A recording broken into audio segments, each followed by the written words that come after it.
Welcome back to A Fresh Story, the podcast where we have conversations about brave decisions to start over again. I'm Jenny. And I'm Olivia, and we're so glad you're here today.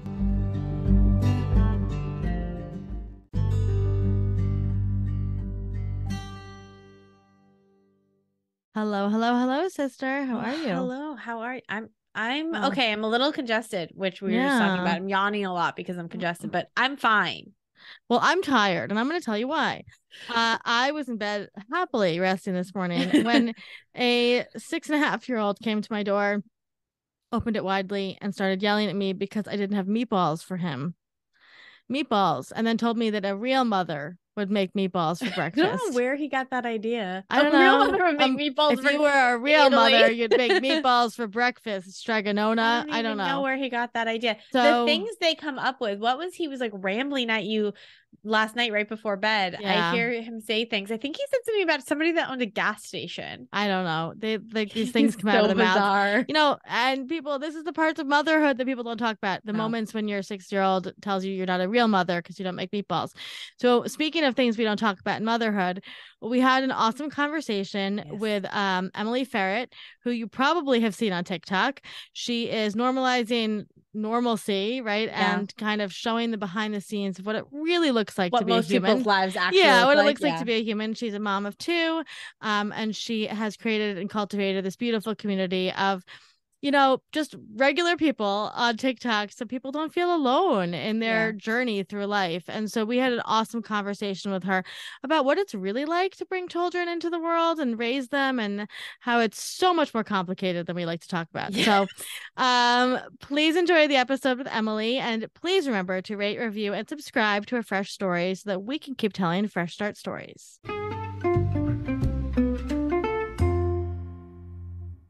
Emily Feret, like the animal, is a 30-year-old stay-at-home mom of 2 who loves to normalize normal on her social media platforms by talking about motherhood, body image, marriage, and more with no filter. She gives tours of her messy house, celebrates her cellulite and stretch marks, and more.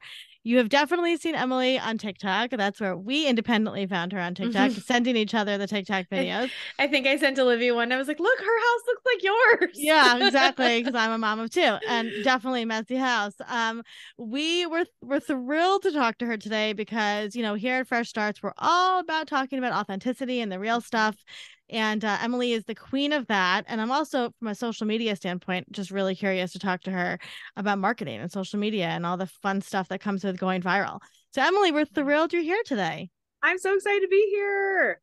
Thanks. How are you doing? How are you doing today? I'm doing great. I'm doing good. I'm excited. It's an early morning recording, so we're all like, we've got the energy. Why don't you take us back to the beginning of your Fresh Start story?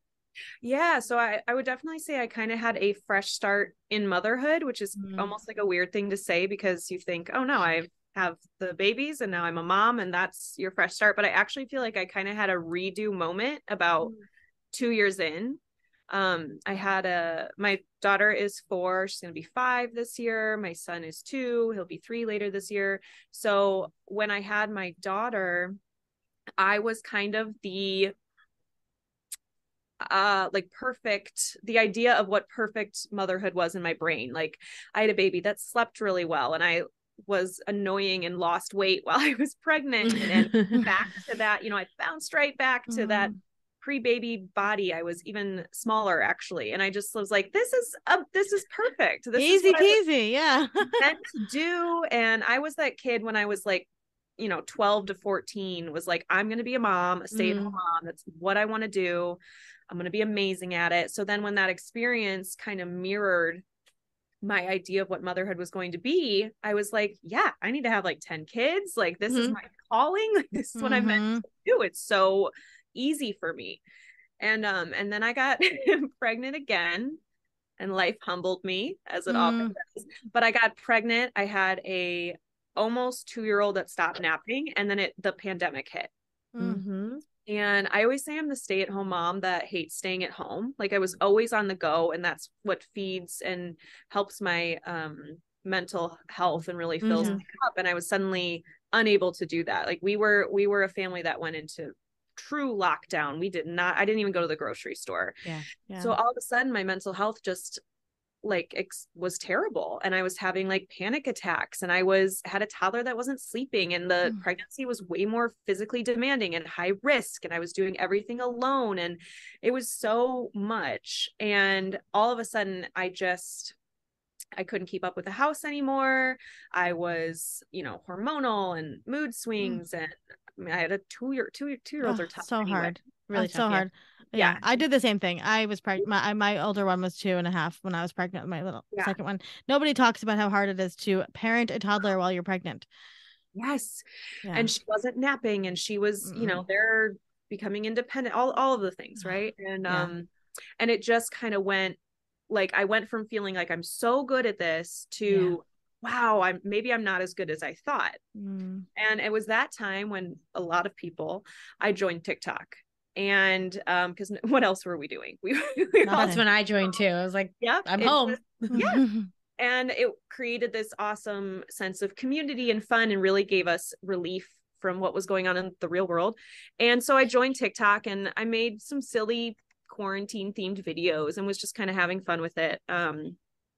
And I was scrolling, and I saw all of these like really put together people with put together homes and organized pantries and baking cookies in slow motion, dancing with their children. I'm like looking around my house going like, wow, I'm not good at this. I have failed as like a wife and a mother. And I'm like, do not have my stuff together here. And I thought I did. So something happened. I'm no longer good at it. And I placed a lot of value in what I brought to those relationships of being a wife and a mother was, do I have a home cooked meal every day? Are my kids eating like organic food? And am I doing all the activities in my house clean? Like that stuff wasn't happening.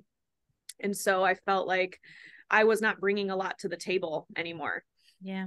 And so honestly, I don't know, other than maybe to help my own sanity. As a joke, I did almost like an MTV style cribs tour my house, very joking Barbie tour guide voice, and showing kind of the chaos that was my home. Yeah.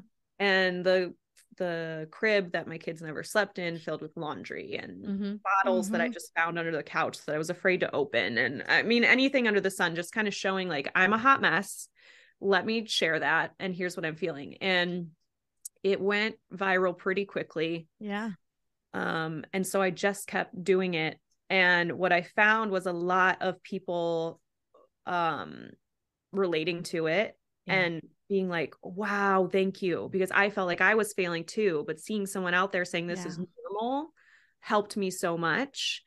And so I just kept going, and it grew and grew and grew. And now almost 3 years later, I still do that. And I still show and talk about the hard parts of motherhood, because I don't think it's talked about. I think it really kicked me in the face, and I didn't understand the complexities of what it was. Yeah. And I still show off my messy house, because it's messy every day. Because you're a human. Yeah. And so that was kind of my fresh start of realizing that my value as a mother and a wife and a person was not tied up, or had nothing to do with how clean my house was or how organized I was, or stuff like that.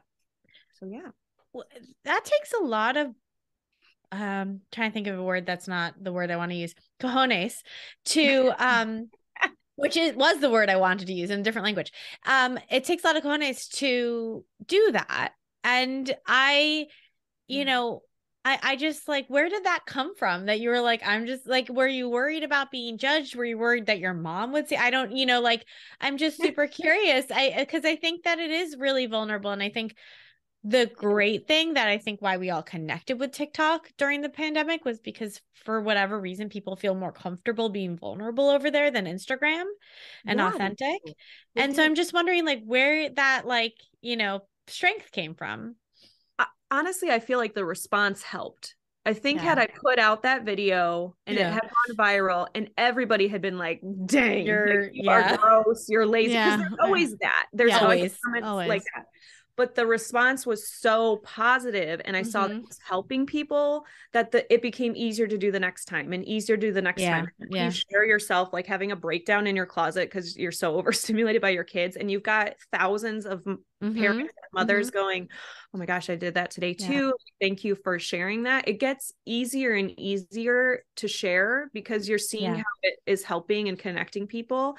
I think it could have gone really differently though. If I had shared that first video and gotten nothing but negativity, I probably wouldn't have done it again, honestly. Yeah, I mean, I don't have kids, but I'm a very involved aunt, and I've observed the shit show that being a parent is. And I think it's like, I always tell people, like, the furniture that you have when you have little kids, like, just be ready to get rid of it, because it's going to be covered in pee. Like, if you think that your house isn't going to be covered in pee, you're fooling yourself. You don't know. So gross. And it's so gross. And, I think of Olivia posted, probably because of you, honestly, a video of our dad at her house sweeping her floor. And our dad is a very like Harvard graduate, like well-composed, like small Jewish man, and he's in like a nice clothes, and he's on his hands and knees, like sweeping her floor because washing the floor, washing the floor, sweeping, washing the floor. Yeah. And so many people were like, I wish I had a dad like this. Yeah. This is beautiful. And then other people were like, well, maybe you're single because you don't know how to clean a floor. And it's like, wow, guys, let's unpack that, Yeah.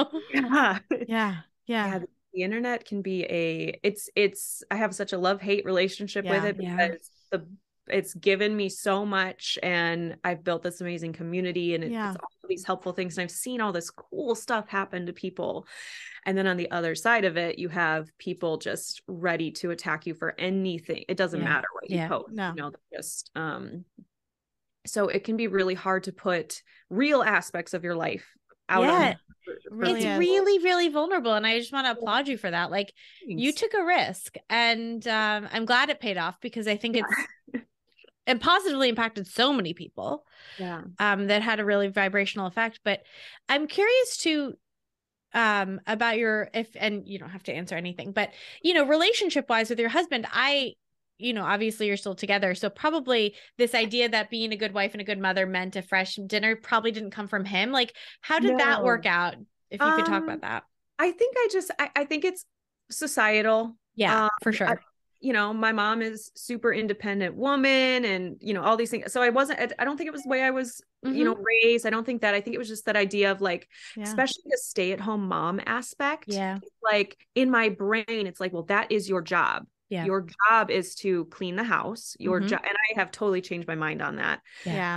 But that was like, it's also painted that way, like I said, in society. And I see that in my comments a lot of like, well, what else are you doing? Like, you have time. Your house should be clean. There's literally no excuse. I get that all the time. It's interesting. I was just rewatching the Mindy Project, and there's an episode of the Mindy Project. I'm gonna have to get the title. If you haven't seen it, if you've never seen the show, you can just watch this one episode. And essentially, Mindy Lahiri becomes a stay-at-home mom, and she tries so hard to do the cleaning and look beautiful and be sexy and the whole thing. And it falls apart. And so she says to her fiance, then you stay home. And he tries to do it, and he ends up having to call his mom in to help, right? Because it's so fucking hard.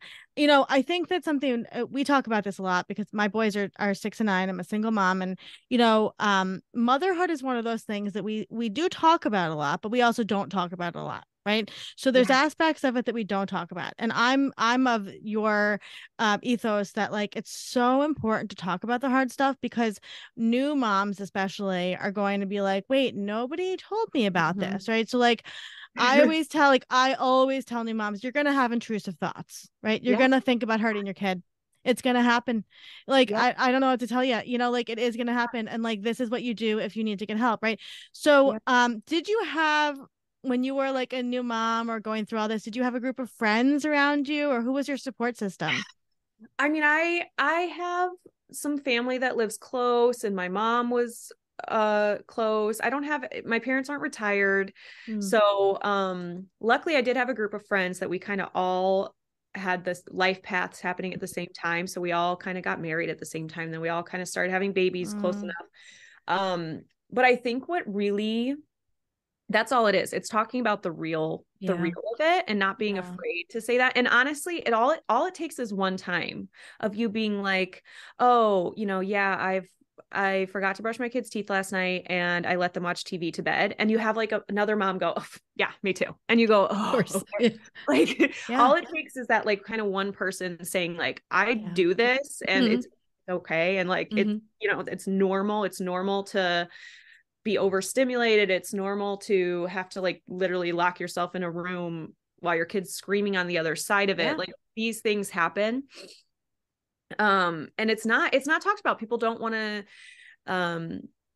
go to like a playground and talk to a new mom and be like, did you like whip your child's toy into the playroom out of anger? Did your child smack you in the face today? Right. Yeah. Exactly. So there's this cultural narrative that like, and this is, I think, a capitalistic thing. Talk about capitalism a lot in this podcast, but I think comes from capitalism that there's this idea that motherhood is supposed to be natural. It's supposed to be nurturing. It's supposed to come like to you, and you're supposed to have sort of be this like earth goddess mama once you have a baby. And that is because they've stripped our village away, right? Because and so it's this idea that it's supposed to be super like instinctual and visceral, and you're just supposed to understand how to do it, and you'll know what to do, and you'll know how to breastfeed the baby. And you know what? Nobody expects that of dads. Nobody expects that of dads. And you're really reprimanded if you don't love every aspect. Exactly. Of it. Like, I've never seen someone, if a dad was like, oh yeah, I could never stay at home, I'm going to work. Like no one would bat an eye. But if a mom said that, they're like, oh really? I would never give up time with my baby. It's very painted. Like you're going to be good at everything. By the way, you're going to be judged on whatever decision you make, no matter what. No matter what you choose. And then on top of that, like you better love every minute. Yeah. If you don't want to take a nap. Dads get to take naps. Moms don't get to take naps on a Saturday. And it's like the mom's expected to take off work if the child is sick. And if you are, if you complain about it, you just get shot back with, well, you'll miss these days when they're gone. They're only little ones. Right. And it's like, okay, well, I just won't, talk about it then. If that's, why would I vent if all I'm going to get back is, oh, well, it's okay. And I don't feel like it's talked about enough. And people are like, well, I've seen too, people say like, well, don't scare people away. And it's like, if you are determined to have children, nothing I say will scare you away. 100%. I saw a Twitter thread the other day of a guy that was like, he was going at it for clout, but he was like, serious question, moms. Like, how are you feeling postpartum depression if you wanted that kid? And it's like, okay, wow. And it's like, and that's the thing, right? Women are afraid to say it because then they're afraid somebody will go, well, didn't you want this? You chose this. Oh, that's a big one. Yeah. You chose this. Why have children? If you don't want to spend every single waking second and sleeping second with them. And by the way, you don't get to sleep, why do you want to have children?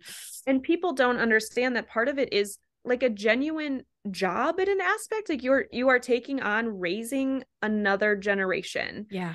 And obviously there's a lot of layers into that because it's family and all these bonds and everything. Sure. But at the end of the day, like you are taking on the responsibility of raising an adult human that's going to be a productive member of society.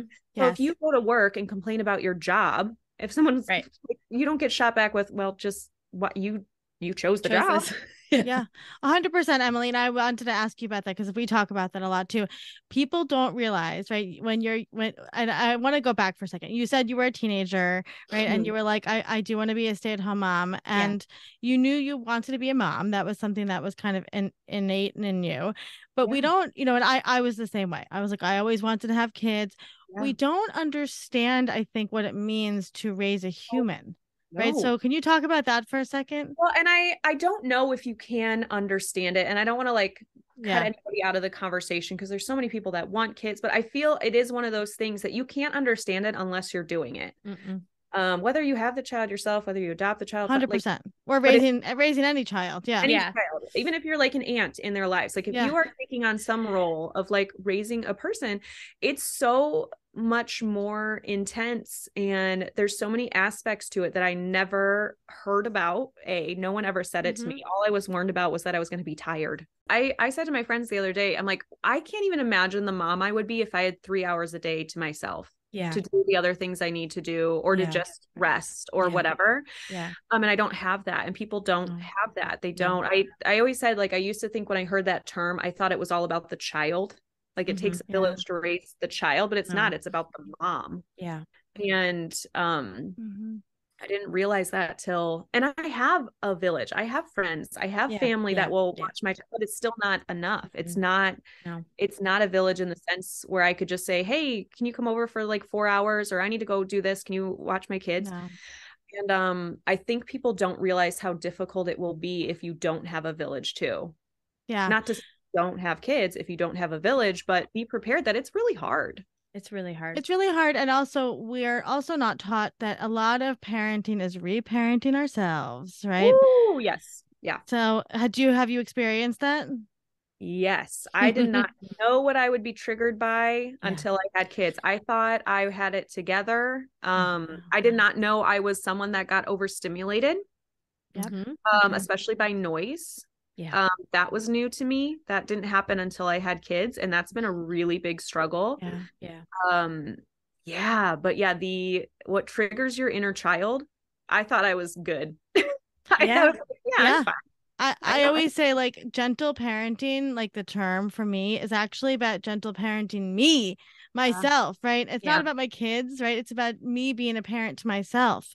Which is so funny, because it's also hard because it wants you to parent your kids how you wish you had been parented, but your kid might not have the same needs you do. Do you know what I mean? Like you're 100%. like, oh, let me do this because I didn't get that. Well, she might not need that, or my son might not need that. So it's so complex. And it is. And every kid has different needs, right? My 2 kids are night and day. And it's like, you think you've nailed it and you're like, okay, I got this. This one processes this way and this one needs these things. And then I don't know about you, but my second kid, it was totally like threw me for a loop. My first son is very much like me in a lot of ways. My second son, I have no idea where he came from. Right. And so so parenting each child is very different as well. Which is hard, because then they have things with each other. Like, why am I being parented differently? It's tricky. Hard. Yeah, it is tricky. So talk to us a little bit about social media, right? So you have this beautiful community on TikTok that you have cultivated, and you have a huge following. What is that like to go just logistically from being a stay-at-home mom with 2 kids, right? And then now you're like, oh, I am a influencer with this huge community. And I hate that term too. Like, we do too. I'm the most awkward. I'm not like the hot girl in her 20s, like going to parties and sipping on cocktails and like, buy this face cream. But it's been great because it helps me as much as it helps anybody else, because when I make a video being vulnerable and I get so many comments back saying me too, I'm like, oh, thank goodness it's not just it's been really great though, because I do feel like I'm creating kind of a spot in the market or in the world that didn't exist for me. And it feels really good to be the one doing it. And just like I said, I get messages every day from moms being like, thank you. Like, you really helped me. And that's really all I want to do, is it help people, and it helps me too in the same way. So win-win. 100%. And that's what we talk all the time about here at Fresh Starts. It's like, when you can show somebody that what you've gone through, it models it for them, right? And you're like, oh, you're like, and your whole thing with normalizing, right? Normal, right? And you're normalizing all that. So what's coming up for you? How are you going to use this platform? I just started a podcast. Congratulations. So it's Keeping It Normal. So I just started that. I'm only a few episodes in, but I really like doing it. It's really fun. I talk to people, and in terms of I said this year I was just going to say yes to everything, like whatever opportunity, and just really try to attract that and see where it led me. I got to go on the Drew Barrymore show. That was amazing. We love Drew. Very fun. Congratulations. Thanks. Yeah. So I think that's my kind of mantra this year, is like, just say yes. See what happens, see where it leads, and just kind of continue to build up that. And I want to reach more people. I mean, that's the goal. It's like, I want to reach more people and help more people not feel bad about themselves and their lives, and realize that what they've got going is pretty cool, and that they're not failures. Yeah. For nobody to feel alone, right? That's what we always say here. Yeah. So if somebody's going through a fresh start in their life, or even like a new mom, whatever, what would be some wise words that you could impart to them? I think a really good thing to remember is everyone is running their own race. I'm sure people have heard that before, but it's really true that there is no prize at the end of life if you got married at 25 and bought your first house by 30 and followed this, what society kind of has painted this path you're supposed to take in life to have this successful life. Success looks really different to everybody. And you are not any less if all of your friends around you are doing something and you're just not quite there yet. You'll get there, and it's worth celebrating all of your friends' wins, even if you are behind or maybe not where they're at, because you're on your own race. So 100%. I love that. I love that. And our favorite question, what was the last thing that you ate and truly loved? I have two things that popped in my head. So I say I'm Polish, but I'm not really. My dad is Polish and he adopted me. Okay. So I'm like, we're Italian the same way. So we get it. So I'm like, I'm Polish, but I went to this bakery like 45 minutes away and I ordered these punchkis, which is a Polish dessert. And it's like, basically like a donut filled with toppings, like custard or strawberry custard, but like nice. Sounds delicious. Bakery one.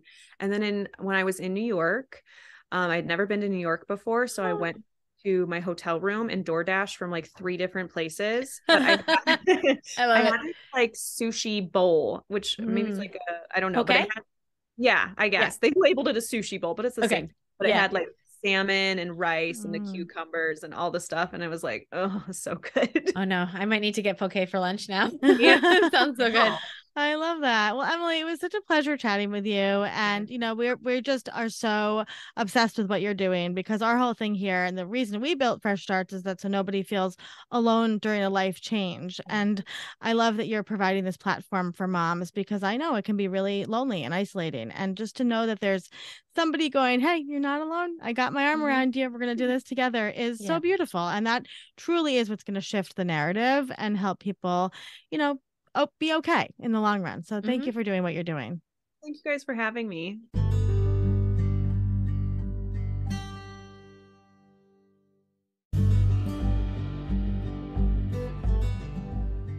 Thank you for listening to today's story. We're always here and we're proud of you. Until next time, brave one. A Fresh Story is brought to you by Fresh Starts Registry, the first and only platform for everything you need to start again. You can read the show notes and learn more about today's episode at freshstartsregistry.com/podcast.